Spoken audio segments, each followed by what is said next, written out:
তুই কি একটা জিনিস খেয়াল করেছিস, আমার মাথায় আগে কত পাকা চুল ছিল, তাই না? চুল পেকে এখন অনেকটা ঠিক হয়েছে না?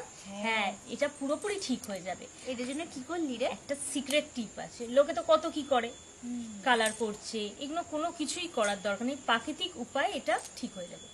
সেটা যেটা করতে হবে সেটা হচ্ছে আমলকি, বাজারে কিনতে পাওয়া যায় খুব কমই দাম।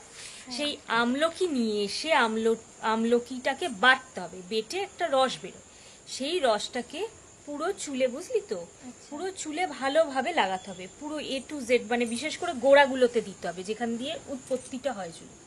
সেগুলো দেওয়ার পর সপ্তাহে একদিন করলেই হবে। এটা দেওয়ার পর সেটা রেখে দিতে হবে। যখন চুলটা একটু খড়খড়ে হয়ে গেল, শুকিয়ে গেল, তখন কিছু না, তখন শ্যাম্পু দিয়ে ধুয়ে ফেলতে হবে। এটা যদি সপ্তাহে অন্তত একদিন তো করা যেতেই পারে, সেটা যদি 2 দিন করা যায় আরো ভালো ফল পাবে। একটু টাইম লাগবে, কিন্তু আমার মতোই 1 মাসের মধ্যে চুলটা আস্তে আস্তে কালো হয়ে যাবে।